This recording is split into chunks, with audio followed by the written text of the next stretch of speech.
Boa noite a todos. Deixa eu compartilhar aqui minha tela.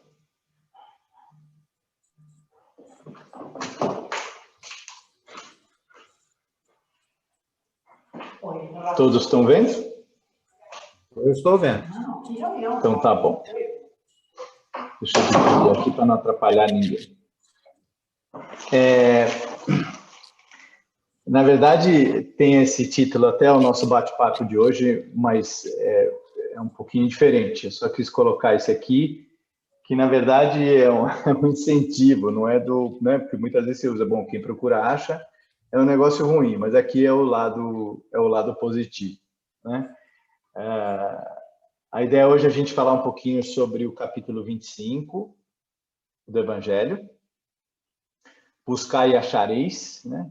Que eu acho que mais do que explicar um pouco o que esse capítulo 25 tem, eu queria, na verdade, fazer algumas provocações que, na verdade, eu faço para mim todo dia. Tive a chance de fazer também um pouco dessas provocações essa semana no nosso grupo de estudos do ESD, e vou trazer isso um pouquinho aqui para a gente, mas, obviamente, num tom. Acho que tem duas coisas principais no nosso bate-papo de hoje. Uma delas é que eu sempre busco trazer isso, que é para a gente poder, o que a gente puder aprender e absorver, que a gente aplique no nosso dia a dia.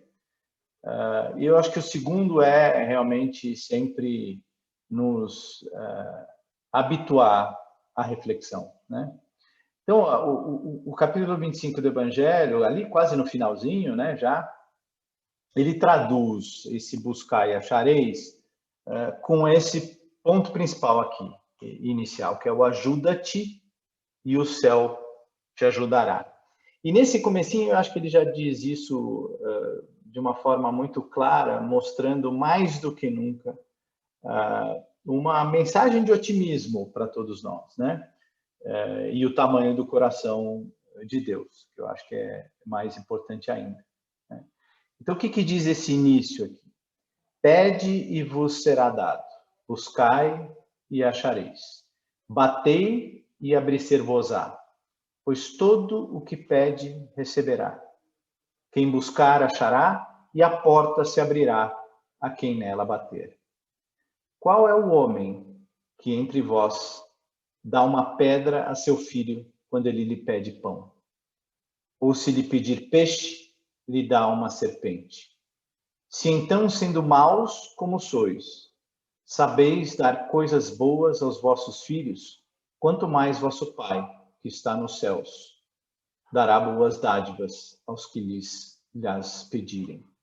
Esse aqui eu acho que é só um exemplo do movimento em que nós devemos fazer de uma forma ordenada e com bastante profundidade, não simplesmente ao pedir, mas a saber o que nós estamos buscando, né?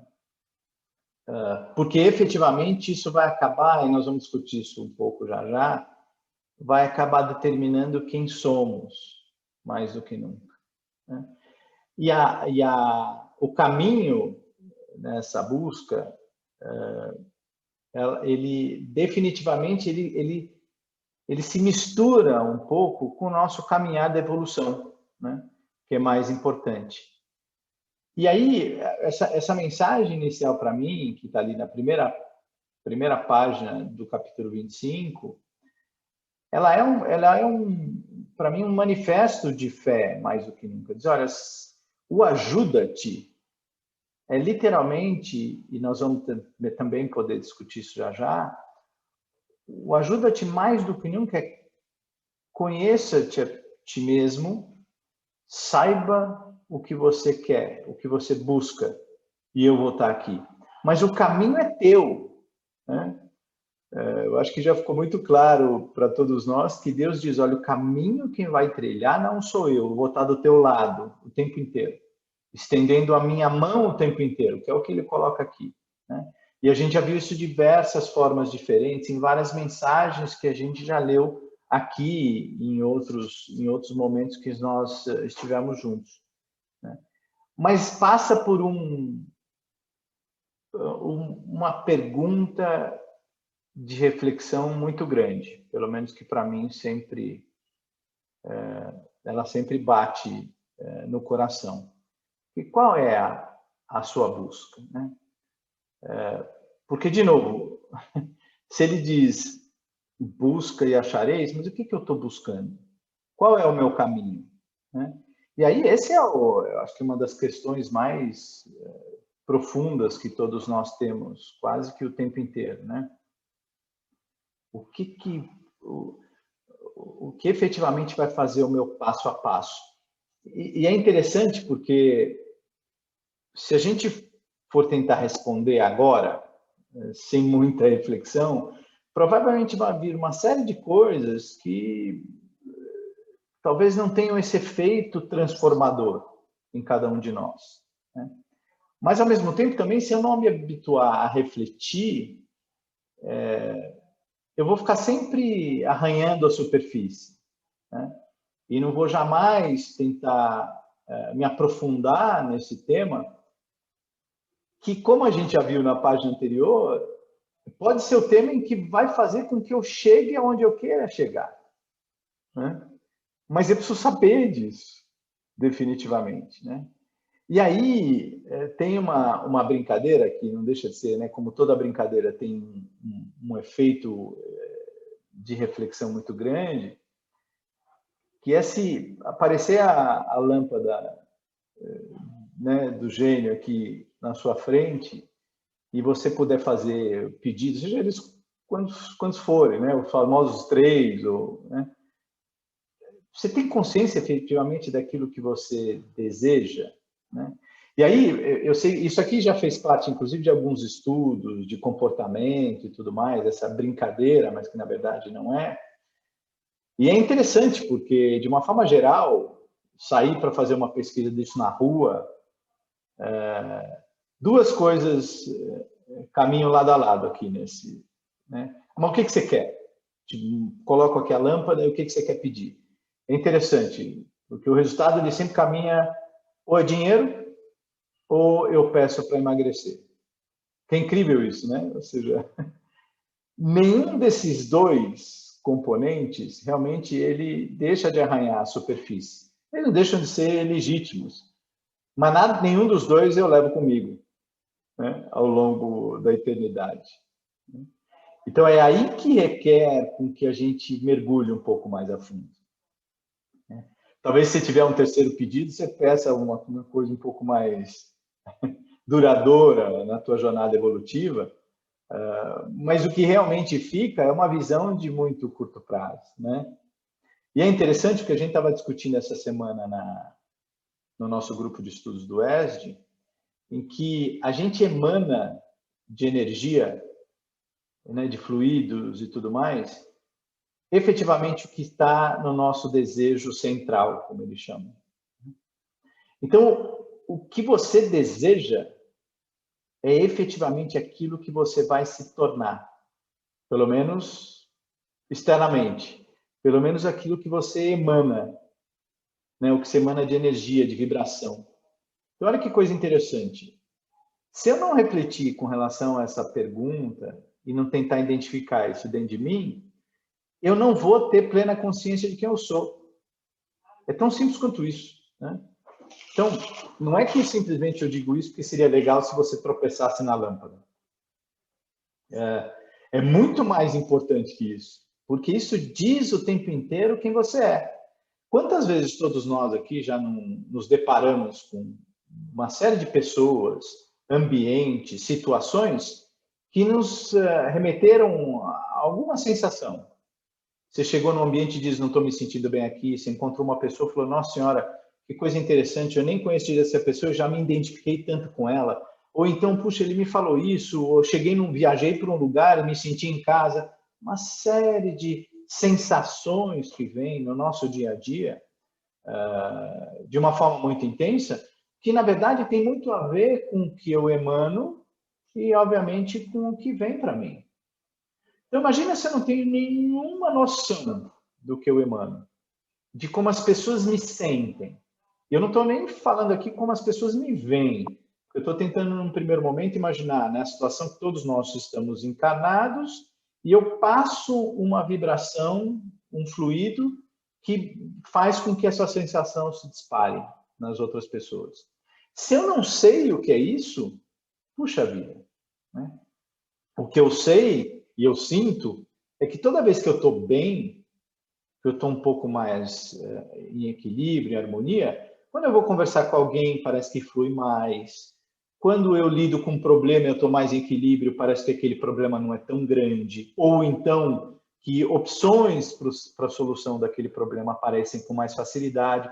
Então, eu sei que a harmonia e o alinhamento com, talvez, esse desejo me traz coisas boas, definitivamente.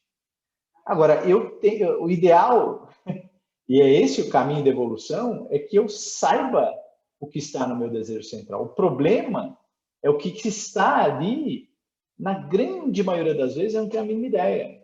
Então, você acorda de manhã com uma intenção, mas, na verdade, o teu desejo que está emitindo os fluidos e a vibração.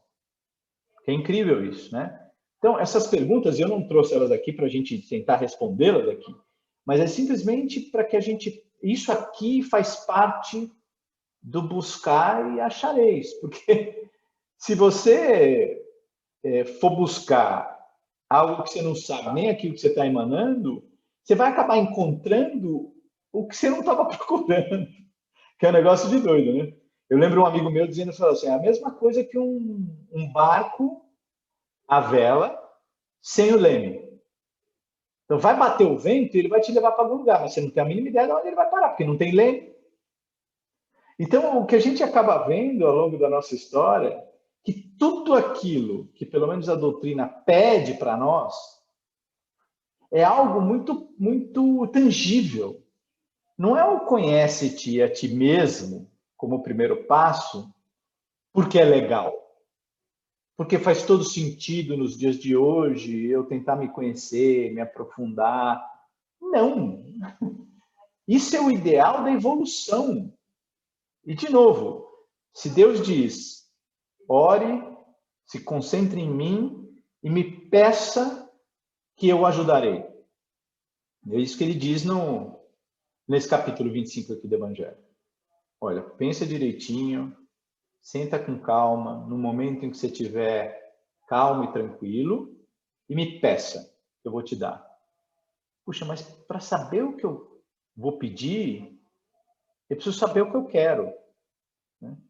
Então, a gente vai olhar aqui o autoconhecimento, né? Isso tudo que a gente fala aqui da reforma íntima, é exatamente isso. É para eu poder mergulhar no que eles chamam ali, a gente discutiu essa semana no ESG, do desejo central, e dizer o que está lá. O que realmente se formou dentro do meu desejo central ao longo de tudo que eu trouxe até hoje, nas minhas experiências, nas minhas vidas, com todo mundo que eu interagi. O que está ali? É isso que o Luiz tenta fazer quando ele senta na frente dos seus pacientes no consultório. É isso que a gente tenta fazer aqui nos nossos encontros, que hoje, obviamente, eles são todos virtuais, mas desde que o Caritas foi formado, era esse o intuito. O passe, o trabalho todo de limpeza e energização, para que você tenha tranquilidade para dar este passo. Mas é um primeiro apenas. Ele tem que ser constante isso, né? Porque em determinado momento, ao longo da evolução de cada um, nós vamos saber que a hora que eu conhecer e pedir, vai vir. Não sei se vocês já não viram aquela história de, poxa, o que eu emano vem de volta? O que eu jogo para o universo é o que realmente eu vou receber? Então, imagina a hora que você tiver pleno conhecimento do que você está emanando, do que você está transmitindo. E você vai saber efetivamente o que você está plantando. E você vai ter também conhecimento daquilo que você vai colher. E aí, daí para frente, a tua vida ela se torna não esse grande mistério que muitas vezes angustia, dá ansiedade, amedronta. Não. Por isso se diz o tempo todo, olha, cada dia da tua vida, quando ele começa, ela é uma folha em branco. Por causa disso. Porque você tem a possibilidade de escrever realmente através daquilo que você emana, daquilo que você deseja. Pode ser diferente amanhã do que foi hoje. O problema é que a gente já traz uma carga enorme, né? Então, por isso ele diz, olha, é melhor você mergulhar nessa carga. Mas mergulhar nessa carga não é olhar para o passado. É saber o que o passado fez de você hoje. Para que você possa efetivamente caminhar de uma forma diferente. Por isso que, em vários momentos, e aliás, né, os espíritos superiores que colaboraram para a formação toda da doutrina, eles sempre disseram isso, né? Tudo que você precisa saber para caminhar de uma forma evolutiva está contido aqui no Evangelho. O ponto é, precisa seguir isso. Então, quando ele diz o perdão, a caridade, a fé, a esperança, uma série de coisas, começam todas com nós individualmente. Você não vê, o Luiz, toda vez que vai fazer a vibração aqui no final das nossas reuniões de sexta-feira, ele diz, olha, comece você a se equilibrar, a se energizar. Para aí sim você começar a emanar isso para aqueles que você quer. Né? Por quê? Porque efetivamente o que eu emanar, como eu já disse, é aquilo que você vai receber. Não tem outro jeito, né? Só que a gente só pensa isso de um lado, né?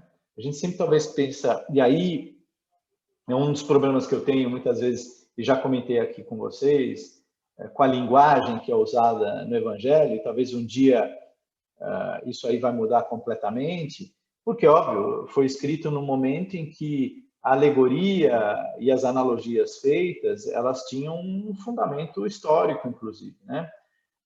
Então, a gente está muito preso ainda a algumas das expressões que estão ali, como espinhos e amarguras, e o sofrimento como caminho para a purificação, e isso a gente sabe que vem mudando muito a forma de colocar. Por isso eu fiz questão aqui de colocar uma imagem de você doando uma flor e recebendo uma, porque a gente nunca pensa nisso, a gente sempre pensa no lado ruim. Mas, literalmente, eu repito isso aqui muitas vezes que nem um papagaio, eu só dou ou só emano aquilo que eu tenho. Então, isso talvez seja um bom começo, né, para saber o que realmente está, o que eu desejo. Porque é efetivamente o que eu estou recebendo. Então, se você falar, puxa vida, a vida não está sendo boa comigo. Tá bom, então vamos dar uma olhada aqui. Faça uma reflexão por um minuto. Você está sendo bom com a vida? Né? Aquela música do Gonzaguinha fala isso, né? Ela, por mais que seja desejada, todo mundo só reclama, né? Então é isso, você está reclamando ou você está clamando? Né? E eu lembro que em um determinado momento alguém até passou uma mensagem interessante do que o que significa a palavra reclamar, inclusive do ponto de vista energético, né?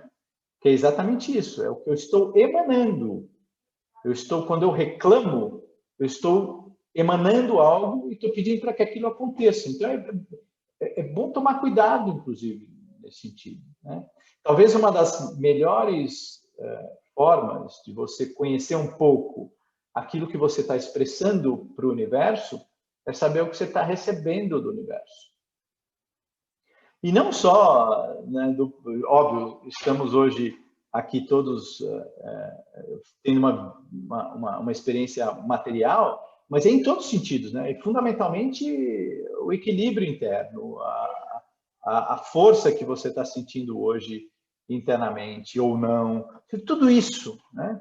Porque a gente vive uma série de desequilíbrios todo dia. Isso não vai deixar com que a gente viva uma experiência, sem dúvida nenhuma. Eu não vou deixar de emanar, eu não vou deixar de vibrar, eu não vou deixar de espalhar fluidos para tudo quanto é lado. De novo, o controle é o leme, né? Definitivamente. É como é que eu me organizo para ter uma ideia, pelo menos, de para onde esse negócio está indo. Porque, de uma certa forma, uma certeza a gente tem. Né? O caminho é sempre da evolução. A gente sabe até qual é o destino, mas a gente finge que não. Né? Então, você fica com receio de onde esse negócio vai dar. Já disseram para a gente onde é que esse negócio vai dar. O ponto é, eu posso também dar uma parada, né? E ficar ali num reme-reme, que ninguém gosta de ficar. Mas se eu me movimentar, a força do meu movimento é um negócio assustador. Quantas vezes a gente já ouviu? Você dá um, né? Ou seja, o que todas as obras dizem com relação à ajuda de Deus, que é, você dá um passo em minha direção, eu dou 5 na sua. Que é isso. É o que a gente viu no comecinho lá do, né, ajuda-te que eu te ajudarei. E aí você pode traduzir isso, pelo que a gente falou até agora, nesse ajuda-te, efetivamente, bom, deixa eu me conhecer então. Né? Saiba exatamente o que está no teu desejo central. Saiba o que você está buscando. Eu vou te ajudar. Agora, sem isso, fica difícil, né? Porque eu vou esperar que você cresça, amadureça e chegue até mim e diga, olha só, é isso que eu quero. Porque, veja, tem até quando a gente discutiu isso na terça-feira no grupo de estudos, que foi muito interessante, eu até comentei com a turma, no final desse roteiro ali, do capítulo que fala sobre a emanação desses fluidos em função do que a gente pensa, tem lá uma mensagem, na verdade é uma oração. E no final da oração diz assim, Deus, por favor, não me dê aquilo que eu te pedi sem o devido conhecimento. Que é exatamente isso. Eu sei que eu vou pedir coisa errada, então não me dê aquilo que eu pedi errado. Ou seja, por isso que eu coloquei aqui como primeiro passo o autoconhecimento, porque é isso que ele pede. O ajuda-te não é dizer, não, então eu vou aqui. Não. O ajuda-te é mergulhe em você mesmo. Tente achar e saber aquilo que você quer para você. Cada passo que você der, ele vai ser em alguma direção. O que ele nos pede é tente achar a direção que te traz até mim. É isso que ele pede. Né? Que é por isso que ele diz, se você vier na minha direção, eu vou à tua direção também. O problema é que a gente fica andando que nem brinquedinho com pilha gasta, né? Que já não funciona muito bem direito. E o único caminho, e talvez aqui a gente possa até um dia debater se tem alguma outra opção, né? Talvez com até a ajuda do Luiz, é o conhecer-te a ti mesmo, o autoconhecimento.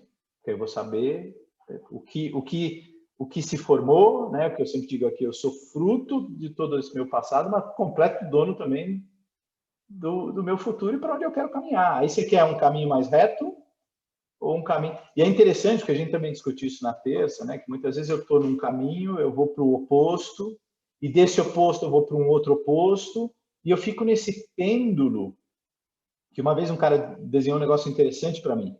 Se você caminhar, sabe, se você pegar uma figura de uma árvore de Natal e você ficar caminhando cada uma das pontas, você vai levar de baixo para cima, você vai levar um tempão para chegar lá no topo, lá no biquinho lá de cima da árvore. Se você caminhar pelo tronco, você chega em 2 minutos. Pelo meio, ele é mais seguro, mais forte, assim por diante. E o caminho do meio é o caminho que não tem extremos. É o caminho do equilíbrio, da harmonia, né? Mais ou menos isso. Então eu sei que o caminho é para cima, é para frente, Agora, como eu trago a bagagem lá de trás, eu preciso entender um pouquinho o que ela fez comigo, o que ela me deixou emanar, o que ela me deixou decidir, o que ela me deixou desejar. E aí, daí para frente, eu começo a me acertar. É isso. Eu tenho certeza, e depois o Luiz pode falar um pouco, eu tenho certeza que é esse o maior trabalho da psicologia, da terapia, né, da psicanálise, é esse. É saber o que você quer, é saber para onde você quer caminhar, que passo você quer dar. Porque aquele que você quer e é legítimo, ele vai ser dado. É isso que ele diz no capítulo 25 do Evangelho. Aquele que você quer efetivamente dar e é legítimo, está dentro do seu coração, você vai dar. Não tem nada que possa fazer isso não acontecer. Que essa é a ideia do ajuda-te e eu te ajudarei, ou buscai e achareis. Né? Essa é a ideia. E aí tem um negócio muito interessante que mostra um pouquinho do que é essa nossa experiência aqui, né? Que é algo, e esse pedacinho aqui eu mostrei um pouco para o pessoal já do grupo de terça-feira, que é esse pedaço aqui do texto, inclusive do capítulo 25, que diz que se Deus tivesse liberado o homem do trabalho material, seus membros ficariam totalmente atrofiados. E se o liberasse do trabalho intelectual, seu espírito teria ficado na infância, no estado instintivo do animal.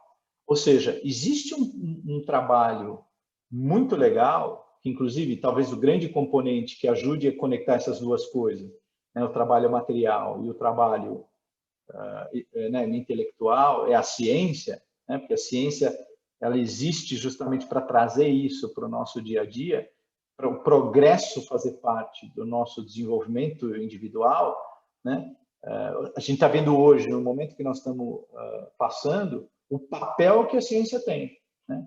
E aí a gente já discutiu isso aqui, ou seja, ninguém chegou na velocidade de desenvolvimento que nós estamos 1 ano depois de uma pandemia, já vacinando esse contingente enorme de pessoas. Isso nunca aconteceu na história desse planeta. Está acontecendo agora.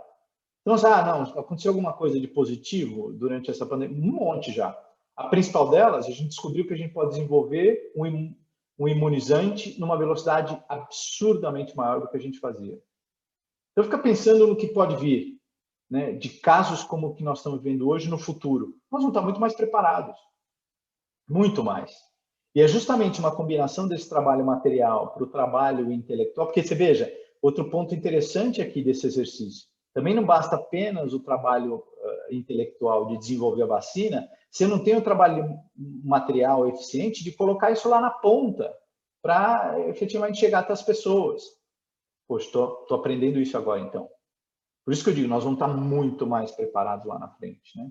E o interessante é o que fica de resultado disso, que é onde está aqui grifadinho em vermelho, que é busca e acharás, trabalha e produzirás, porque dessa maneira serás o filho de tuas obras, terás o mérito da sua realização e serás recompensado segundo o que tiveres feito. Ou seja, é algo que eu já falei aqui várias vezes para vocês, né?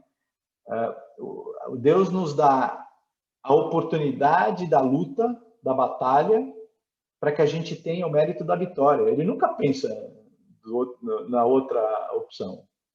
Ele pensa exatamente nisso, porque a gente fica pensando sempre do lado negativo, né? O que eu fiz até agora tem um monte de coisa errada e por isso que eu estou desse jeito, e por isso que eu estou vivendo o que eu estou vivendo. Mas tem um monte de coisa que você já fez direito. Tem um caminho enorme que você já trilhou de muita evolução. Muito. Para isso a gente não olha. Tem que olhar também. Então, quando ele te dá uma oportunidade de passar por alguma dificuldade ou um grande desafio, melhor colocando, é porque ele sabe que você tem pelo menos condição de chegar do outro lado. E aí sim, ele só quer te dar o mérito da vitória. Ele quer te recompensar, porque isso vai te deixar mais bem preparado para o próximo desafio. Exatamente o que nós estamos vivendo aqui agora.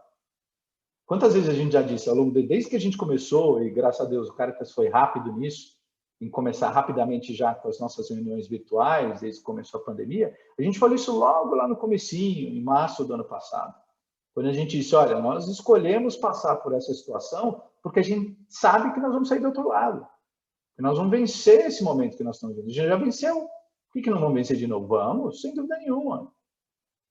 E vamos estar muito mais preparados para outros grandes desafios que são dados para alguém muito mais preparado, muito mais evoluído. Não é essa a ideia, né? A ideia não é um ciclo negativista que te leva para baixo. Não, é exatamente o contrário. É a preparação para a gente treinar aquela escadinha lá que estava desenhadinha antes aqui, nas páginas anteriores. A ideia é a preparação para que você possa cada vez mais absorver mais responsabilidades, para que você se evolua mais e seja preparado para mais responsabilidades ainda, e mais desafios, e maiores ainda. Essa é a ideia. Essa é a ideia. A ideia, de novo, a ideia é de um movimento muito libertador, não ao contrário. Então agora eu estou vivendo isso, eu não consigo sair de casa porque eu preciso me internalizar aqui, descobrir. Também, mas é para que depois as coisas fiquem mais sólidas, mais consistentes. E aí eu possa caminhar com mais força ainda. Né? Essa é a ideia, sempre foi. Né? E é interessante, porque isso aqui a gente discutiu na terça também, a gente tem algumas opções. Né? E dentro dessas opções, eu vou acabar me tornando alguém, né? Através do que a gente já conversou aqui, né? Da emanação, daquilo que eu sou, daquilo que eu desejo fundamentalmente, né? Que é colocado nessa discussão sobre quem eu sou aos olhos do universo, né? E o que está grifadinho em verde aqui diz o seguinte: assim cria o homem para si mesmo o bem ou o mal. Veja, ele diz, cria o homem para si mesmo. Ninguém, não foi um castigo, né? Eu criei para mim mesmo. A alegria ou o sofrimento. Em si mesmo está gravada a sua obra, visível para todos no além. Que é muito interessante isso, né? A gente, fora do nosso vestuário que nós temos hoje, é exatamente isso que aparece. Você aparece ali com tudo aquilo que você conquistou, tudo aquilo que efetivamente ficou gravado em você, que efetivamente é a sua obra. É a decisão que você tomou, é o que o teu desejo fez você buscar, é o que o teu desejo fez você pedir. É você, daqui para frente, né? Por isso essa imagem aqui de um rostinho triste ou de um feliz, porque efetivamente é a sua decisão. E aí, grifado em vermelho está, é por esse admirável mecanismo das coisas, simples e grandioso ao mesmo tempo, que se executa nos seres e no mundo a lei de causalidade ou de consequência dos atos, a lei de causa e efeito, que outra não é senão o cumprimento da justiça. Mas o cumprimento da justiça não com aquela visão do tribunal, que tem uma sentença e uma pena. Não. Porque, de novo, o próximo passo deveria ser, ou aí caminhando paralelamente, seria: eu preciso me conhecer e preciso conhecer as leis divinas. Se eu consigo viver esses dois momentos, é a hora que o equilíbrio começa a chegar. É a hora que a harmonia começa a fazer parte dos meus pensamentos, do meu desejo, da minha busca, das minhas palavras, de tudo, das minhas sensações, dos meus sentimentos. É a hora que as coisas começam a se integrar e caminhar numa direção, numa velocidade que a gente ainda não conhece, sem dúvida nenhuma. Então, de uma certa forma, o que ele está dizendo aqui, olha, você vai decidir quem você é, o caminho que você vai seguir. E a lei divina que está ali, colocando, olha, aquilo que você plantar é o que você vai colher, ponto. Não existe aquela visão que a gente tem do juízo final, ela não existe. Ela literalmente não existe. É muito mais a consequência do ato natural. Das leis que, aliás, quando a gente estuda ali no ESD, o pessoal, a turma do ESD que está aqui já viu, chamado de leis da natureza. São as leis colocadas que vão reger tudo aquilo, as consequências dos nossos atos. Só isso. Muitas vezes, eu lembro que até o André, que não sei se ele está aqui hoje, porque eu não estou conseguindo ver o grupo como um todo, colocava, mas isso é um castigo? Isso é uma pena? Não existe essa noção do castigo, né? O ajoelhar no milho, não existe isso. Existe apenas consequência dos meus atos. Se eu tiver o conhecimento do que são essas consequências, e eu tiver pleno conhecimento dos meus atos, por isso que eu digo, é a hora que as coisas começam a ficar mais harmônicas. Mas essa é a batalha toda. Quando eu falo isso, parece que eu já... Não, é isso que eu estou buscando. Sempre busquei, a minha vida inteira, né? O que eu acho é que essas coisas complexas que a gente sente, quando elas são colocadas de uma forma muito simples, elas começam a ser mais internalizadas, mais absorvidas. Que essa era a ideia do nosso bate-papo hoje, trazer essa questão, pelo menos, para que a gente possa, de uma certa forma, refletir e começar a arranhar isso, talvez, no nosso dia a dia, né? Para que possa fazer parte, pelo menos, dessas nossas dúvidas, né? Mas por onde eu começo? Como é que eu faço? E eu não estou aqui, não sou ninguém para dar a fórmula desse negócio, né? Eu digo muito mais como eu busco fazer, que é justamente tentar entender, então, o que eu estou recebendo me diz muito sobre o que eu estou emanando, né? Então, pelo menos para mim, esse sempre foi um começo interessante. E é isso que eu queria, de novo, dividir com vocês hoje. Eu já disse isso várias vezes no Caritas, né, que eu faço terapia com vocês, né? Eu fico jogando meus problemas aí, as minhas questões, e aí vocês se viram com elas depois, mas sempre me ajudam muito.